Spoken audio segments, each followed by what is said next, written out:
Hello student, स्वागत है आप सभी का आपके अपने चैनल में। बात करते हैं आज आपसे बीए थर्ड ईयर की जियोग्राफी के पेपर के बारे में। आप लोगों के बहुत सारे क्वेश्चन आए थे कि थर्ड ईयर का हमारे पास नहीं है, तो थर्ड ईयर की जियोग्राफी का भूगोल के बारे में सॉल्व क्वेश्चन पेपर लेकर के आए हैं, जिसमें हम आपसे बात करने वाले हैं थर्ड ईयर की जियोग्राफी का जो क्वेश्चन पेपर है उसमें क्या क्या आपसे पूछा गया है एंड उन क्वेश्चन का आपको आंसर कैसे देना है। तो जैसे कि ये आप देख सकते हैं, ये आपके सामने क्वेश्चन पेपर स्टार्ट हो रहा है एंड क्वेश्चन पेपर आपका बेसिकली 5 क्वेश्चंस आपको इसमें से करने हैं। पहले क्वेश्चन के ये 5 पार्ट आपको दिख रहे हैं, दैट इज कंपलसरी, जो आपको करना ही करना है। एंड इसके बाद section A and section B से आपके दो क्वेश्चन करने हैं। तो अब देखते हैं इसमें जो आपका पहला क्वेश्चन आपसे कह रहा है। इससे पहले अगर आपने चैनल को सब्सक्राइब नहीं किया है तो प्लीज चैनल को सब्सक्राइब करके बेल आइकन हिट कर दो, जिससे कि आपको आने वाली वीडियो का नोटिफिकेशन मिलता रहे। तो इसको आपको 200 वर्ड्स में एक एक क्वेश्चन को लिखना है। तो पहला क्वेश्चन आपसे कह रहा है फंक्शनल रीजन, कार्यात्मक प्रदेश। तो फंक्शनल रीजन क्या होता है? कार्यात्मक प्रदेश तो एक ऐसा प्रदेश जिसमें कार्य के आधार पर जिसका विभाजन किया जाए कि यहाँ पर ये काम होता है, तो that is the functional region. दूसरा बात करते हैं, आपसे कह रहा है हाइड्रो इलेक्ट्रिसिटी इन संयुक्त यूएसए, संयुक्त राज्य अमेरिका में जल विद्युत प्रपात के बारे में बात करना है, जल विद्युत के उत्पादन के बारे में। तो संयुक्त राज्य अमेरिका में अगर बात करें जल विद्युत के विकास के बारे में, तो 19वीं सदी में इसका आरंभ हुआ, लेकिन तीव्र गति से इसका विकास होने के कारण आज ये दुनिया का सबसे बड़ा उत्पादक है जल विद्युत उत्पादन, संयुक्त राज्य अमेरिका।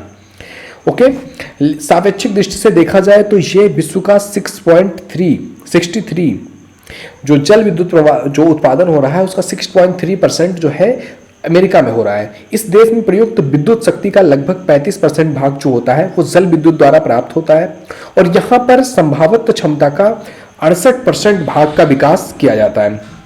जल विद्युत के उत्पादन में इस देश ने California, Washington, New York, Tennessee, Alabama, Oregon, उत्तर कैरोलिना, दक्षिणी कैरोलिना, नेबादा, एरिजोना, ये सारे राज्य क्या है? अग्रणी हैं, जिनमें सबसे ज्यादा जल विद्युत उत्पादन किया जाता है, जहां से देश के लगभग 3/4 से अधिक जो जल विद्युत उत्पादित होती है। और यहाँ विद्युत के तमाम सारे क्षेत्र हैं, जैसे कि इसमें सबसे इंपॉर्टेंट जो संयुक्त राज्य अमेरिका का जल विद्युत क्षेत्र है उसमें आता है आपका अल्पेशियन क्षेत्र, दूसरा आता है आपका जो है मध्यवर्ती क्षेत्र, तीसरा आता है आपका उत्तरी पश्चिमी क्षेत्र, चौथा आता है आपका न्यू इंग्लैंड का क्षेत्र एंड पांचवा आता है आपका महान झीलों का दक्षिणी क्षेत्र।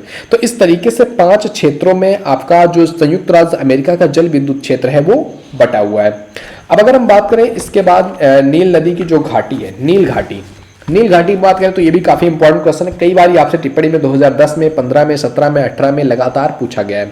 तो नील नदी की घाटी के बारे में बात करें तो नील घाटी विश्व की सबसे ज्यादा लंबी, यानी कि 6655 किलोमीटर लंबी है, और जिसके द्वारा निक्षेपित उपजाऊ जो जलोढ़ मिट्टी है उसमें नील नदी की घाटी में प्राचीन सभ्यता का विकास हुआ था। मिस्र की सभ्यता के बारे में आपको पता ही होगा। तो ये सभ्यता इसी नदी की घाटी पर विकसित हुई थी, क्योंकि यहाँ उपजाऊ भूमि के अलावा ताजा जल की उपलब्धता प्रमुख कारक है। आज के मरुस्थलीय क्षेत्र होने के बाद भी नील नदी की घाटी एक विभिन्न प्रकार की भूदृश्य प्रस्तुत करती है, और विश्वविख्यात प्रसिद्ध विश्व के 7 आश्चर्यों में से मिस्र के पिरामिड इसी नदी के मैदान में गीजा और मैडम में मिस्र की राजधानी के समीप है।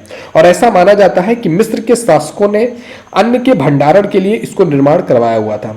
और मिस्र की जनसंख्या 6.83 यानी कि 2000 में इसको निर्माण करवाया गया, और मिस्र की जनसंख्या जो है 6.83 यानी कि 2000 में थी। इसी जनसंख्या का अधिकांश भाग जो था नील नदी की डेल्टा तथा मैदानों में 35,000 जो है 3,56,000 वर्ग किलोमीटर क्षेत्र में निवास करती थी। यानी कि जो नदी का ये घाटी था, नील नदी घाटी, इसी में मिस्र की सभ्यता का उत्पाद हुआ और मिस्र की सभ्यता इसी में फली बढ़ी। बाकी जो जितना भी क्षेत्र आप देखोगे मिस्र का जो क्षेत्र है बेसिकली वो रेगिस्तान का क्षेत्र है, लेकिन नील नदी के समीप का जो क्षेत्र है उसकी उपजाऊता अपने आप में अलग है, अद्वितीय है, जो कि कभी कभी आश्चर्यजनक भी कर देती है कि वहां पर इतना उपजाऊपन क्यों है। आगे बात करते हैं, अगला क्वेश्चन जो डी नंबर का क्वेश्चन है, ये कह रहा है आपसे ब्राजील की रबड़ की कृषि। आपको पता है ब्राजील जो है रबड़ उत्पादन में काफी आगे है। ब्राजील की प्रमुख फसलों में आपका गेहूं, मक्का, धान, कहवा, कोको और रबड़ बहुत महत्वपूर्ण फसल है। तो इनमें से बहुत सारी चीज़ों के बारे में मतलब अलग अलग अगर बात करना है तो बहुत सारी चीज़ों के बारे में बात कर सकते हैं। अगर रबड़ की खेती में बात करें तो रबड़ की जो कृषि स्थैतिक नहीं है बल्कि गतिशील है। अलग अलग जगहों पर रबड़ जो होता रहता है। भूमंडलीकरण, उदाहरणीकरण, निर्जलीकरण के दौरान बाजार में इसकी मांग के अनुसार जो है रबड़ उत्पादन किया जाता है। रबड़ उत्पादन के क्षेत्र के बारे में बात करें तो जो है नवविकसित आंतरिक कृषि प्रदेश में रबड़ की जो विकसित कृषि है वो छोटे छोटे फार्मों में होने लगी वहां पर ब्राजील में। इस क्षेत्र में रबड़ के अतिरिक्त गन्ना, मक्का और केला भी उगाए जाते थे। और यह बागायती कृषि प्रदेश के जो है ब्राजील के अन्य जो कृषि प्रदेश है उनकी अपेक्षा क्या था, नया था। यहाँ परिवहन और संचार के साधनों के विकास के कारण यहाँ पर कृषि बड़ी तेजी से हुई। और यहाँ पर जो क्षेत्र है जैसे कि गोयास है, पारा है, पूर्वी जो है मांटो ग्रासो है, यहाँ पर रबड़ का उत्पादक क्षेत्र है। और यहाँ पर रबड़ की अर्थात बागायती कृषि के लिए सिंचाई के साधनों का बहुत जो है प्रयोग किया जाता है और विकास भी हुआ है काफी। और वर्षा और जलवायु में अनुकूलता के कारण रबड़ के अतिरिक्त कहवा, कोको और फल का भी यहाँ पर उत्पादन किया जाता है।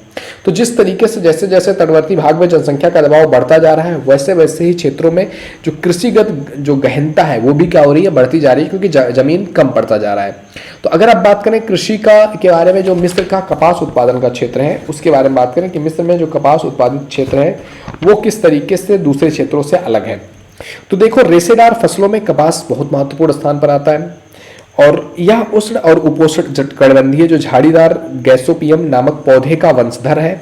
और उत्पादक क्षेत्र और उत्पादन मूल्य की दृष्टि से कपास जो है वो मिस्र की सबसे जो है फायदेमंद, सबसे ज्यादा मूल्य की दृष्टि से सबसे ज्यादा मुद्रादायिनी फसल है। संपूर्ण कृषिगत क्षेत्र के लगभग जो है 1/8% भाग पर यहाँ की कपास की खेती की जाती है। यानी कि पूरा जमीन जितना है उसका 1/8 पार्ट पर केवल कपास की खेती की जाती है पूरे मिस्र में। ओके, परंतु अब इसका प्रधान उत्पादक क्षेत्र जो है वो डेल्टा प्रदेश है। परंतु अब इसका जो विस्तार हुआ है उसका विस्तार हो गया है। संपूर्ण विश्व की लगभग 6% कपास, पूरे दुनिया में जितनी कपास उगाई जाती है उसका लगभग 6% कपास यहीं से बनता है। लंबी रेशे के कपास के लिए यह पूरे विश्व में प्रसिद्ध है। और यह संपूर्ण निर्यात का मूल्य का लगभग 60% कपास यहीं से प्राप्त होता है। यानी कि दुनिया में जितने भी कपास निर्यात होते हैं उसका 60% लगभग क्या होता है, यहीं से बनता है। यहाँ सकल जाति का कपास जो है बहुत ज्यादा प्रसिद्ध है। और गीजा और मालकी जाति में इस कपास को उगाया जाता है।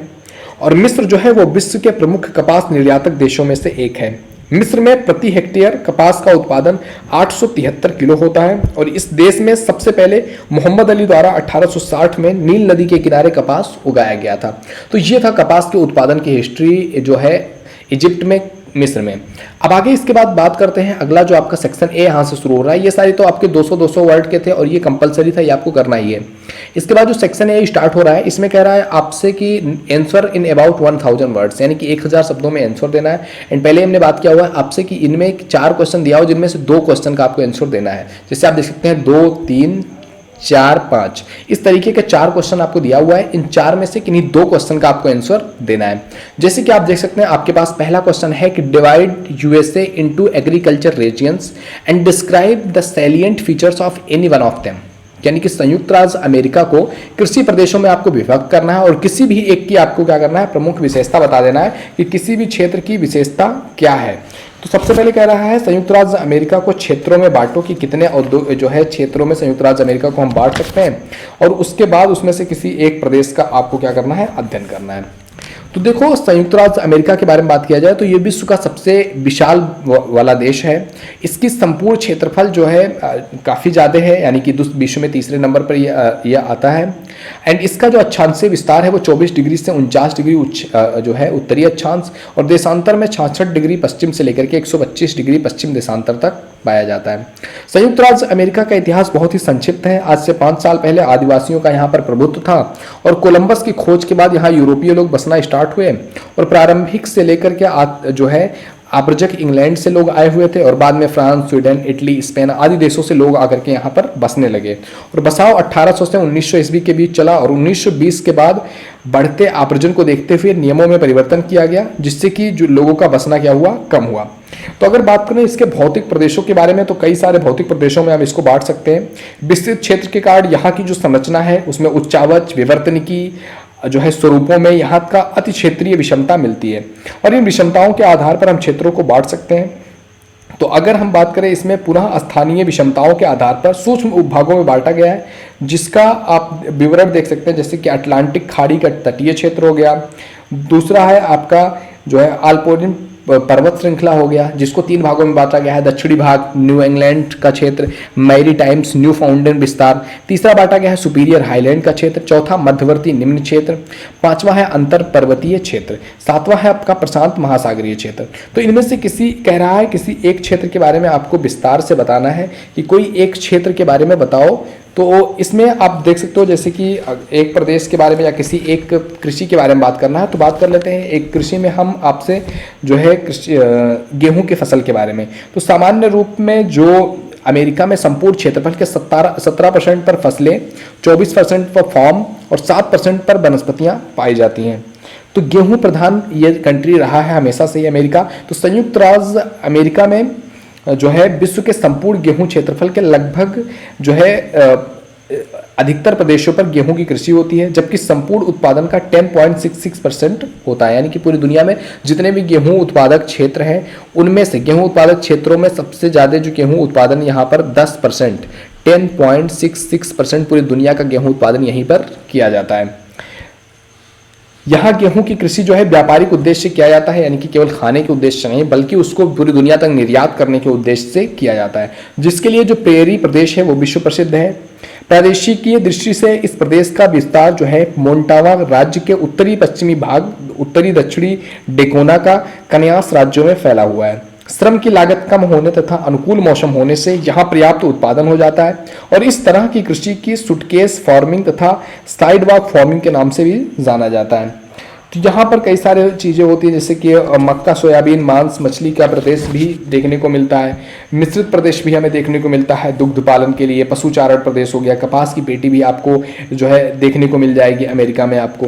तो ये सारी चीज़ें ही अपने आप में कहीं ना कहीं अमेरिका को जो है कृषि के रूप में काफ़ी इस्टेब्लिश करती हैं, जहाँ पर कृषि के क्षेत्र बढ़ते चले जाते हैं। तीसरा बात किया जाए ब्राज़ील को भौतिक प्रदेशों में बांट करके उसकी विशेषताओं का वर्णन करो कि ब्राज़ील जो है, अगर हम ब्राज़ील को भौतिक प्रदेशों में बांटते हैं तो ब्राज़ील का अलग अलग भौतिक प्रदेश क्या बनेगा, उसकी विशेषताओं के बारे में बात करनी है। ब्राज़ील के भौतिक प्रदेश के बारे में भौतिक स्वरूप की दृष्टि से ब्राज़ील में बहुत सारी विविधताएं देखने को मिलती है। इसके मध्यवर्ती और पूर्वी भाग में जो है प्राचीन पठारी क्षेत्र है, तो उत्तरी भाग में अमेजन बेशी का मैदान है। प्राचीन पठारी प्रदेश के रूप में अति प्राचीन गोंडवाना लैंड का अवशिष्ट है, तो दूसरी ओर पठारी भाग के नीचे सागर तट पर नवीन जड़ोन मैदान है, जिसका निर्माण अभी भी जारी है और बन ही रहा है। ब्राज़ील में संरचनात्मक दृष्टि से 3 प्रकार के चट्टानें पाई जाती हैं जो क्रमशः जो है परिवर्तित होती रहती हैं। ओके, तो ब्राज़ील के कृषि क्षेत्रों में 2/3 भाग पर परिवर्तित चट्टानों का विस्तार है जो कि बदलती रहती हैं और इसमें आपका भू स्वरूपों की समुद्र तट से ऊंचाई भौतिक स्वरूपों के निर्धारण में महत्वपूर्ण कारण है और इस दृष्टि से ब्राज़ील के उच्चावच पर प्रकाश डालना अनिवार्य है। ब्राज़ील का 5% भाग समुद्र से 200 मीटर की ऊंचाई पर है, जबकि 40% भाग 200 से 1000 मीटर की ऊंचाई पर है और इस तरीके से अलग अलग भागों में बांटा गया है, जिस आधार पर इसका जो ब्राज़ील का भौतिक क्षेत्र है उसको 4 भागों में बांटा गया है। उत्तर का विशाल मैदान जो कि और अमेजोन घाटी, दूसरा ब्राज़ील का पठारी क्षेत्र, तीसरा उत्तरी पठारी क्षेत्र, चौथा है सागर तटीय प्रदेश। तो उत्तर का विशाल मैदान इसमें है, इसमें अमेजोन के मैदान के नाम से भी जाना जाता है और यह दक्षिणी अमेरिका का सबसे जो है विशाल समतल मैदानी भूभाग है। इसका निर्माण अमेजन और उसकी जो सहायक नदियां हैं जैसे कि आपका जो है टापाजोस, मेड्रिया, पुरुष जो है जरुआ, पाटुमोवा, जपुरा, ये सारी नदियां मिलकर के ब्राज़ील के भौतिक क्षेत्र का जो विशाल मैदान है उसको बनाती हैं। यह मैदान सागर से लगभग 60 मीटर तक ऊंचा है और इसका जो क्षेत्रफल है वो 3200 किलोमीटर की दूर में फैला हुआ है। इस मैदान को 3 भागों में बांटा गया है, उत्तरी मैदान, मध्यवर्ती मैदान, निचली मैदान। ऊपर का मैदान, मध्य में और निचले का मैदान, इस तरीके से 3 भागों में ये बांटा गया है। अब इसके बाद अगर बात किया जाए इसमें दूसरा जो है ब्राज़ील का पठारी प्रदेश, तो ब्राज़ील का पठारी प्रदेश को भी 2 भागों में बांटा गया है, उत्तर पूर्वी पठार जो कि गायना का पठार है और दक्षिण पूर्वी पठार जो कि ब्राज़ील का पठार है। तो इस तरीके से 2 भागों में पठार को भी बांटा गया है। उसके बाद अगर बात करें जो सागरीय तट है, तो सागरीय तट में आपका तीसरा जो आपका उच्च पठारी प्रदेश है, तो इस भौतिक प्रदेश के अंतर्गत ब्राज़ील के पठारों को सर्वोच्च भाग माना जाता है, यानी कि जो पठार बने हुए हैं ब्राज़ील में उसके आधार पर। और इसमें हमें देखने को मिलता है रूपांतरित और आग्नेय शैलें, और इन रूपांतरित शैलों में प्राचीन सील्ड युक्त होते हैं। इनमें 2 श्रेणियां में देखने को मिलती हैं, एक मेखला मारिस द्वीप के दक्षिणी और ब्राज़ीलिया तक विस्तृत है और दूसरा आपका पूरब पश्चिम कुछ भाग फैले हुए हैं जिसमें मेटवला आदि चीज़ें आपको देखने को मिलती हैं। और इसकी जो सामान्यता है, ऊंचाई है, हाइट है, वो है 1450 मीटर। ओके, जो अभी जो वस्तुतः या कठोर बलित चट्टान है उनके होने के कारण अभी इसका यह क्षय बचा हुआ है, जिसकी ऊंचाई 950 से 1830 मीटर तक है। सागरीय तट के मैदान के बारे में बात किया जाए तो ब्राजील का जो पूर्वी तट है वो लगभग 7400 किलोमीटर की लंबाई में उत्तर दक्षिण त्रिभुज के दो अक्षों के बीच में फैला हुआ है। जो है साओराक अंतरीप या ग्रियो ग्रांडो तक इसकी जो संकरा तटवर्तीय क्षेत्र फैला हुआ है, जहां पर ये एक भाग में बटा हुआ है। तो इस तरीके से ब्राजील अलग अलग पार्ट्स में बटा हुआ, 4 भागों में विभाजित है। कौन कौन से भाग आ गए आपके? उत्तर का विशाल मैदान जो कि बेसिकली 2 भागों में बटा है, ब्राजील का पठारी क्षेत्र, वो जो उत्तरी पठारी क्षेत्र है, और जो सागर तटीय मैदान है। इस तरीके से आपका ब्राजील का क्षेत्र बटा हुआ है। अगला बात करते हैं विश्व के त्रिस्तरीय विभाजन के आधारों की विवेचना कीजिए कि विश्व को 3 आधारों स्तरीय विभाजन कैसे किया गया। तो विश्व का त्रिस्तरीय विभाजन आर्थिक आधार पर किया गया है। विकसित, विकासशील और जो है अविकसित देशों के रूप में त्रिस्तरीय विभाजन किया गया है विश्व का। उसके लिए जो आधार है वो आधार है आपका आर्थिक स्थिति, या उसके आधार पर इसका विभाजन किया गया है। 5वां है आपका divide world into natural region and describe the salient features of any of them. यानी कि विश्व को प्राकृतिक प्रदेशों में क्या कह रहा है? विभाजित करो प्राकृतिक प्रदेशों में, और किसी एक प्रदेश की आपको प्रमुख जो है बात करना है। तो विश्व को क्या करना है? इसमें प्राकृतिक प्रदेशों में विभक्त करना है। तो विश्व के प्राकृतिक प्रदेशों के सीमांकन पर विचार करने से पहले हमें जानना पड़ेगा कि मतलब ये प्राकृतिक प्रदेश आखिर होता क्या है। तो जो है विश्व को प्राकृतिक प्रदेश में सीमांकन करने का जो पहला श्रेय दिया जाता है वो हर्बर्टसन महोदय को दिया जाता है। इन्होंने 1905 में किया हुआ था, और उन्होंने इस शब्द को चर्चा में लाया और इसको व्यवहारिक आयाम देने का श्रेय पाया। हर्बर्टसन की प्राकृतिक प्रदेश की संकल्पना जो है वो भूगोल की उसकी मौलिक जो संकल्पना है उसको प्रतिपादित करती है। भौगोलिक प्रदेश मतलब क्या हो सकता है कि जो है प्रादेशिकरण की वह दशा और प्रारूप जिसमें प्राकृतिक और मानवीय दोनों तत्वों को आधार मान करके प्रदेशों को अलग अलग भागों में बांटा जाए, वो कहलाएगा आपका प्रादेशिक विभाजन। और हर्बर्ट स्पेंसर के अनुसार कई सारी चीजें आती हैं जिसमें उन्होंने प्रादेशिक जो है प्रदेशों में बांटा हुआ है, और इसमें उन्होंने विश्व के कई सारे क्षेत्रों में बांटा हुआ है। जैसे कि पहला आप बांटा हुआ उन्होंने भूमध्य रेखीय प्रदेश, भूमध्य रेखीय प्रदेश में कई बांटा हुआ है। एंड आपका जो है ध्रुवीय प्रदेश में बांटा हुआ है, सीन क्षोतिष प्रदेश में बांटा हुआ है, उष्णकटिबंधीय प्रदेश में बांटा हुआ है, उच्च उष्ण प्रदेश में बांटा हुआ है, उच्च अमानवीय प्रदेश में बांटा हुआ है, आर्द्र विषुवतीय रेखीय प्रदेश में बांटा हुआ है। यानी कि ये जो चीजें हैं ये वर्षा और भू आकृतियों के आधार पर जो है विभाजन किया हुआ है। तो इस तरीके से इन्होंने जो है विश्व को जो है प्रदेशों में बांटा हुआ है। तो इसमें पहला प्रदेश आता है आपका भूमध्य रेखीय प्रदेश, दूसरा आता है आपका मानसूनी प्रदेश, यानी कि विश्व में प्रादेशिक प्रदेशों में जो बांटा हुआ है आता है आपका इसमें भूमध्य रेखीय प्रदेश, मानसूनी प्रदेश, सवाना तुल्य प्रदेश। इसके बाद आता है अगला आपका उष्ण मरुस्थलीय प्रदेश या फिर सहारा तुल्य प्रदेश, भूमध्य सागरीय प्रदेश, शीतोष्ण घास प्रदेश।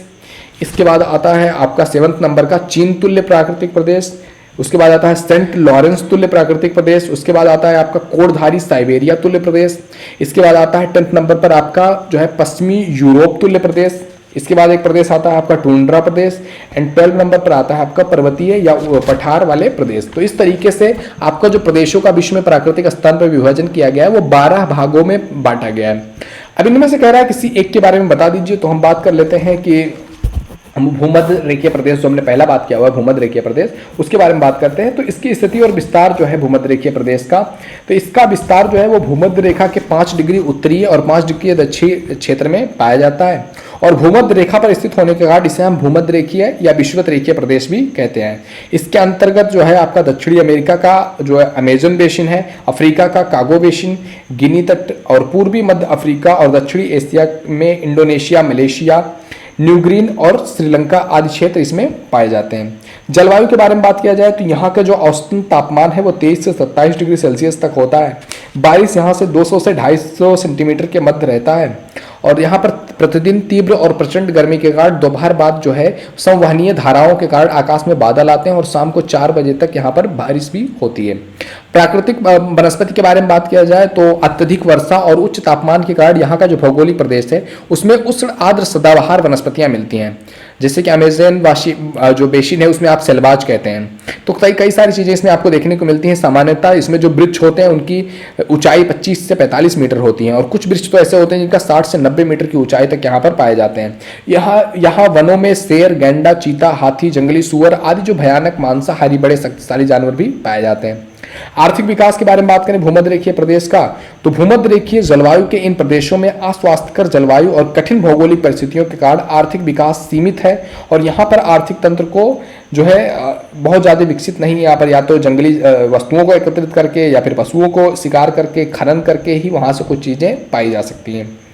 अगला बात किया जाए जो है जो इसमें वो है आपका जनसंख्या। तो विषुवत रेखीय प्रदेश जो है जलवायु प्रदेश, उसमें विरल और असामान्य जनसंख्या, क्योंकि आर्थिक स्थिति मजबूत नहीं होगी, रहने के लिए अच्छी चीज़ें नहीं होंगी, क्योंकि जंगल है, बड़े बड़े पेड़ हैं, तो वहाँ पर जीवन संभव नहीं है, बहुत कम आधार पर जीवन है। तो यहाँ पर असमान जनसंख्या है। यहाँ जो है यह क्षेत्र विश्व के 10% क्षेत्रफल पर फैला हुआ है, परंतु 1% जनसंख्या भी यहाँ पर निवास नहीं करती है।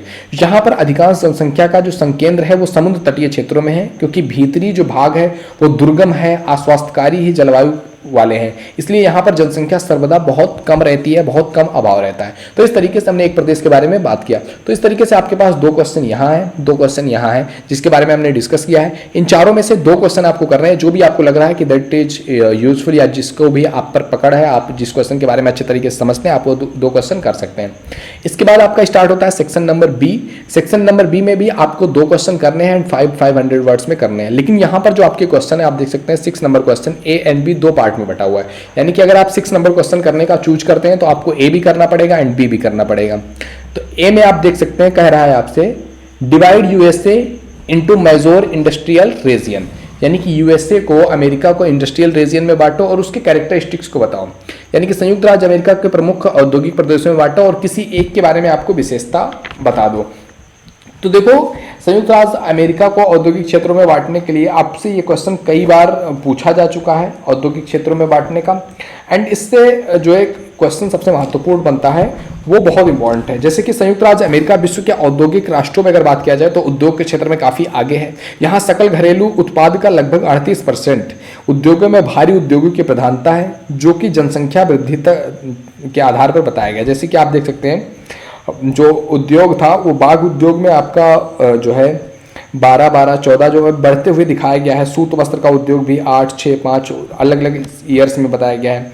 तो इस तरीके से यहाँ पर बताया गया है। तो इसमें कई सारे लघु राष्ट्रीय प्रदेश हैं, जैसे कि न्यू इंग्लैंड है, मध्य अटलांटिक महासागरीय प्रदेश है, दक्षिणी क्षेत्र है, जहाँ पर उद्योग की काफ़ी मात्रा हमें देखने को मिलती है। तो उनमें से किसी एक उद्योग के बारे में आपको बात करना है, तो बात कर लेते हैं इसमें। जैसे कि खनिज तेल उत्पादक के रूप में तो संयुक्त राज्य अमेरिका विश्व में पेट्रोलियम के लिए भी सबसे ज़्यादा माना जाना जाता है। यहाँ पर विश्व में पेट्रोलियम का लगभग जो है 13% जो है विश्व में यहीं पर पाया जाता है। यहाँ की जो मैक्सिको खाड़ी है वहाँ से पर 16 किलोमीटर तक पेट्रोलियम का भंडार पाया जाता है। तो अलग चीज़ें हैं, जैसे कि लॉस एंजलिस में इसका एक बेसिन पाया जाता है जो कि कैलिफोर्निया में है, वहाँ पर भी पेट्रोलियम का बड़ा भंडार देखने को मिलता है। रॉकी पर्वत का जो क्षेत्र है वहाँ पर देखने को मिलता है। तो इस तरीके से जो अलास्का का क्षेत्र है वहाँ पर भी पेट्रोलियम का बड़ा भंडार देखने को मिलता है। तो संयुक्त राज्य अमेरिका अपने आप में पेट्रोलियम के लिए बहुत महत्वपूर्ण भूमिका निभा रहा है, एंड अभी तो उसने कई सारी चीज़ें यूरेनियम की भी खोज कर लिया, जिससे एनर्जी वहाँ पर आ रही है। अगला है ब्राजील के जलवायु प्रदेशों का वर्णन करो, कि ब्राजील जो है उस ब्राजील के जलवायु प्रदेश कौन कौन से हैं उसके बारे में बात करो। तो अगर हम बात करें बी नंबर जो क्वेश्चन है ब्राजील के जलवायु प्रदेशों के बारे में, तो ब्राजील जो है वो जलवायु का एक समांग प्रदेश माना जाता है, कि इसमें समांग है, जहां पर जलवायुगत तथ्यों और तापमान, आर्द्रता, पौने, वर्षा ये सभी में काफी मात्रा में समानता देखने को मिलती है, और इन्हीं समानताओं के आधार पर यहाँ पर विशेष प्रकार की जलवायु आपको देखने को मिलती है। और अगर हम बात करें कि इसके जलवायु प्रदेश कौन कौन से हैं, तो इसमें कुल मुख्यतः 5 जलवायु प्रदेश आते हैं। इसमें सबसे पहला आता है आपका विषुवत रेखीय जलवायु प्रदेश, यानी कि एक ऐसा जलवायु प्रदेश जो कि जिसका जो विस्तार है वो विषुवत रेखा के 5 डिग्री से उत्तर से लेकर के 5 डिग्री दक्षिण अक्षांश के बीच में अमेजन बेसिन में फैला हुआ है। उच्चतम तापमान और वर्षा वाला ये जलवायु इसकी विशेषता है। 27 डिग्री सेंटीग्रेड तक तापमान औसतन रहता है, और औसत अगर वर्षा के बारे में बात किया जाए तो 200 सेंटीमीटर तक यहाँ पर वर्षा होती है। किसमें? विषुवत रेखीय जलवायु में। दूसरी जलवायु जो आपका होता है इसमें ब्राजील में जलवायु, वो है आपका शुष्क और उष्ण आर्द्र जलवायु। शुष्क और उष्ण आर्द्र जलवायु, ये आपके उष्णकटिबंधीय सवाना तुल्य जलवायु प्रदेश भी इसको हम कहते हैं। इस जलवायु प्रदेश का विस्तार ब्राजील के भूमध्य रेखा के भागों में बैठा हुआ है, जहां पर जो है ग्रीष्म ऋतु के 3-4 माह में क्या होता है, वर्षा होता है, और शेष जो महीने होते हैं वो कैसे होते हैं, शुष्क होते हैं। इसके बाद तीसरा जो इसका टाइप है, वो तीसरा जो जलवायु प्रदेश है वो है आपका आर्द्र उपोष्ण जलवायु। आर्द्र उपोष्ण जलवायु में क्या होता है आपका कि अधिक वर्षा और ग्रीष्म ऋतु के उच्च तापमान इस जलवायु प्रदेश की विशेषता है। यहाँ पर ग्रीष्म ऋतु का जो तापमान औसतन होता है वो 26 डिग्री सेंटीग्रेड होता है और शीत ऋतु का 20 डिग्री सेंटीग्रेड होता है, परंतु यहाँ वर्षा 150 से 200 सेंटीमीटर तक होती है। चौथा प्रदेश के बारे में बात किया जाए तो चौथा जलवायु जो इसका क्षेत्र है वो है आपका उष्णकटिबंधीय अर्ध शुष्क जलवायु प्रदेश, यानी कि इस जलवायु प्रदेश में वर्षा जो है पर्यंत उच्चतम तापमान वर्षा का अभाव पाया जाता है।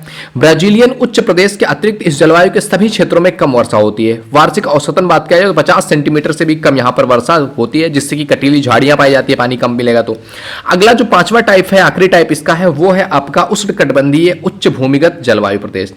तो ये जलवायु प्रदेश जो है ये ब्राजील के उत्तर जो उच्च पठारी क्षेत्र है उनके अंतर्गत आता है, जिसमें आपका साओ फ्रांसिस्को नदी घाटी हो गया, ब्राजीलियन उच्च प्रदेश रियो ग्रांडे हो गया, ये सारी चीजें आती हैं। और यहाँ पर ग्रीष्म ऋतु का तापमान 20 सेंटीग्रेड और शीत ऋतु का जो टेम्परेचर होता है वो 15 सेंटीग्रेड के आसपास होता है, और वर्षा 100 सेंटीमीटर वार्षिक होती है यहाँ पर। तो इस तरीके से ब्राजील जो जलवायु प्रदेशों में विभक्त है।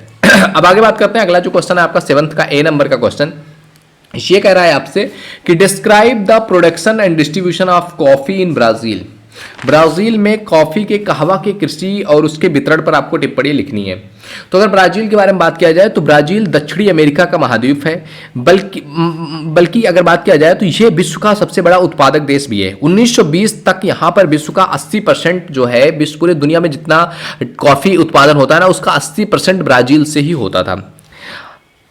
परंतु उसके बाद जो है विविध कारणों से सापेक्षिक उत्पादन कम हुआ और यहाँ कहवा की कृषि का केंद्रीकरण प्रधानता दक्षिणी पूर्वी जो समुद्र तटीय ढाल है वहां पर पाया जाता है। तो अगर बात किया जाए सारोपोल, मिनास गिरास जो संपूर्ण उत्पादन क्षेत्र है, उसके परिणाम स्वरूप यहाँ पर 80% कहवा पैदा करते हैं। कहवा उत्पादन का महत्वपूर्ण क्षेत्र जो है वो है पराना राज्य का उत्तरी भाग, जहां पर जो है वहां पर ज्यादा जो है सुविधा मिलती है कहवा उत्पादन के लिए। ब्राजील अपने कहवा का अधिकांश जो है वो निर्यात कर देता है, जिसका निर्यात जो है सांटोस बंदरगाह से होता है, और सांटोस और साओ पोल नगर को मिलाने वाली रेलवे लाइन का कॉफी रेलवे भी उसको कहा जाता है, क्योंकि वहां पर काफी उत्पादन ज्यादा होता है और यहां से वहां तक रेलवे के माध्यम से ही भेजा जाता है। ब्राजील में समुन्नत कहवा कृषि के लिए अधोलिखित भौगोलिक परिस्थितियां उपलब्ध हैं। कौन कौन सी परिस्थितियां हैं वो भी जान लेते हैं। तो ब्राजील का पठारी और समुचित ढाल वाली भूमि कहवा के लिए बहुत उपयुक्त है, जहां पानी नहीं लगता है, कॉफी के लिए पानी लगना नहीं चाहिए। दूसरा चीज है सामान्यतः कहवा के लिए 17 डिग्री सेंटीग्रेड तापमान और 125 से 250 सेंटीमीटर वर्षा की आवश्यकता होती है, जो कि ब्राजील में उपलब्ध है। तीसरी की कहवा के लिए लौह और जीवाश्म संपन्न उपजाऊ मिट्टी वांछित होती है, और सारोपोल नगर के चतुर्दिक का क्षेत्र इस दृष्टि से आदर्श है, और आदर्श मिट्टी के कारण इसे कहवा मिट्टी भी कहा जाता है। निर्यात आधारित उत्पादन होने के कारण जहां वांछित रूप से परिवहन के माध्यम और साधन विकसित हैं जो उत्पादन वृद्धि में सहायक होते हैं। एंड नेक्स्ट है आपका कहवा के पौधे में फल तोड़ने, बीज निकालने और बीजों से कहवा तैयार करने में मानव श्रम की प्रचुर आवश्यकता होती है, जिसे पूरा करने के लिए दक्ष और कुशल श्रमिक भी उपलब्ध है। तो इस तरीके से कहवा उत्पादन के लिए ब्राजील काफी महत्वपूर्ण क्षेत्र बन जाता है, और इसका जो उत्पादन है ये उत्पादन का मैक्सिमम पार्ट्स क्या करता है, दूसरे देशों में कंट्रीज में एक्सपोर्ट करता है। अब बात करें दूसरा बी नंबर है, वो कह रहा है आपसे डिस्क्राइब द कैरेक्टरिस्टिक्स ऑफ जो है इंडस्ट्रियल रीजन इन इजिप्ट। मिस्र के में स्थित जो औद्योगिक प्रदेश हैं, औद्योगिक प्रदेशों की आपको व्याख्या करनी है कि मिस्र के औद्योगिक प्रदेश कैसे हैं, उसके बारे में आपको बताना है। तो इससे पहले अगर आपने अभी तक चैनल को सब्सक्राइब नहीं किया है तो आप चैनल को सब्सक्राइब करके बेल आइकन हिट कर दीजिए, जिससे कि आपको आने वाली वीडियोस की नोटिफिकेशन मिलने लगे। तो इसके औद्योगिक प्रदेशों के बारे में, विशेषता के बारे में बात किया जाए तो औद्योगिक प्रदेश जो इसके हैं उसमें काफ़ी कुछ आपको देखने को मिलता है। इसमें बड़ी सारी समस्याएं भी हैं मिस्र में उद्योगों की संभावना को लेकर के। तो अगर हम बात करें कि इसकी विशेषताओं की, तो मिस्र के औद्योगिकरण का विकास लगभग 18वीं शताब्दी में प्रारंभ हुआ, जब यूरोप एशिया के लोगों के संपर्क में आने के बाद यहाँ पर उद्योगों का विकास हुआ, और सबसे पहले मिस्र के सम्राट मोहम्मद अली की सारी शक्तियों को नष्ट कर दिया गया, जिसके कारण मिस्र में उद्योग समाप्त होने के कागार पर पहुंच गया। लेकिन दोबारा मिस्र में उद्योगों का विकास 19वीं शताब्दी में प्रारंभ हुआ, और माना जाता है क्योंकि उस समय स्थल सेना और जल सेना की आवश्यकताओं को पूर्ण करने के लिए पुनः उद्योग स्थापित करने की आवश्यकता महसूस हुई, जिसके लिए मिस्र के तत्कालिक सरकार ने निम्न उद्योग नीतियां बनाई, जैसे कि उद्योगों के संगठन और योजनाबद्ध विकास के लिए राज्य की हिस्सेदारी में उद्यमी व्यक्तियों को राज्य में उद्योग स्थापित करने के लिए प्रोत्साहित करना। दूसरा हो गया नए नए उद्योगों को स्थापित करने के लिए औद्योगिक साहस जुटाना और बड़े उद्योगों का राष्ट्रीयकरण करके उपयुक्त योजनाओं का लाभ चालू करना। उद्योगों में व्यक्तिगत विनियोग के लिए आवश्यक उत्साहवर्धक साहस उपलब्ध कराना।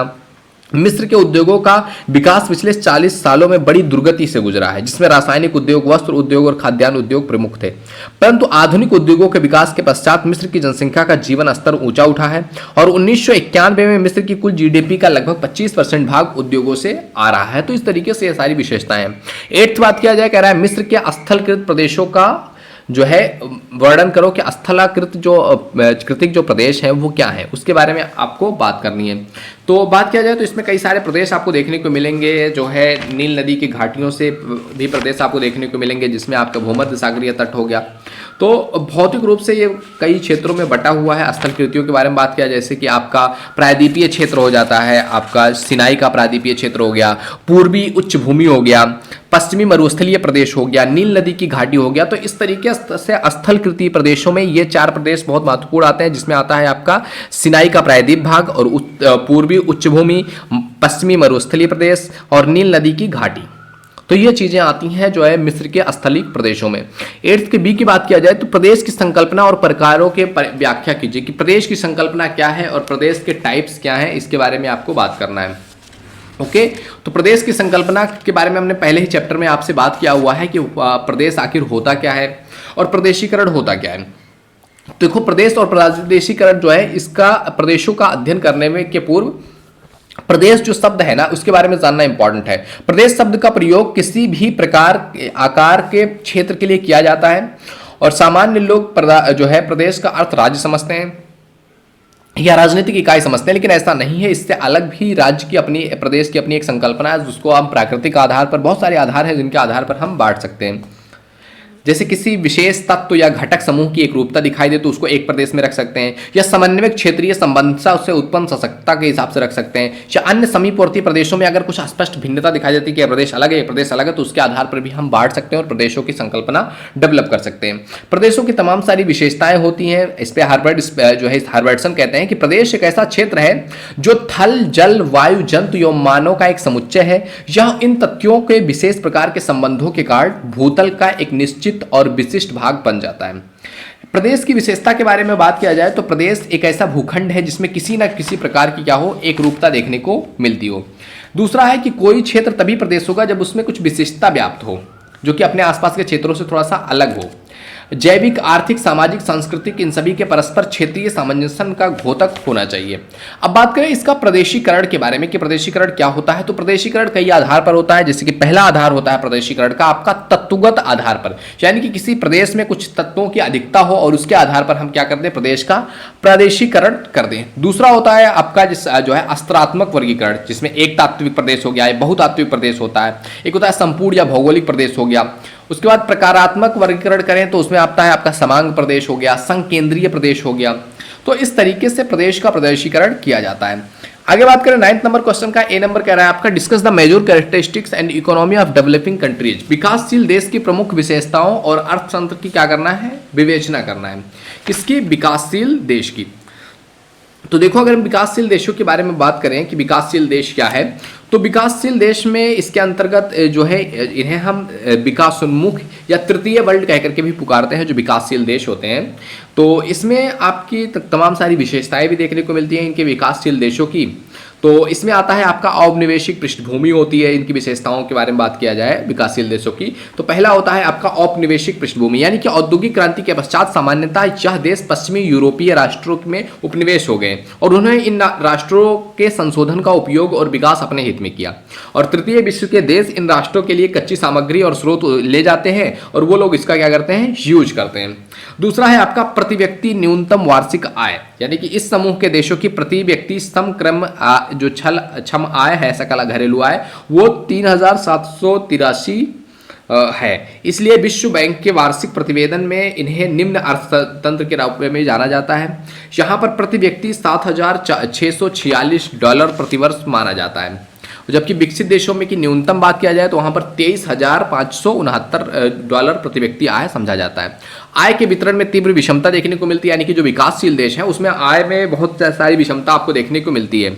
इसमें कहा गया है कि जो विकसित देश है उसमें आय जो है उसके अनुसार जो है 25 डेनमार्क और संयुक्त राज्य अमेरिका का जो है वो $41 है। इसकी तुलना में विकासशील देशों में ये 30 से 60 के मध्य मिलता है, उप सहारा प्रायद्वीपों में 40 के आसपास मिलता है।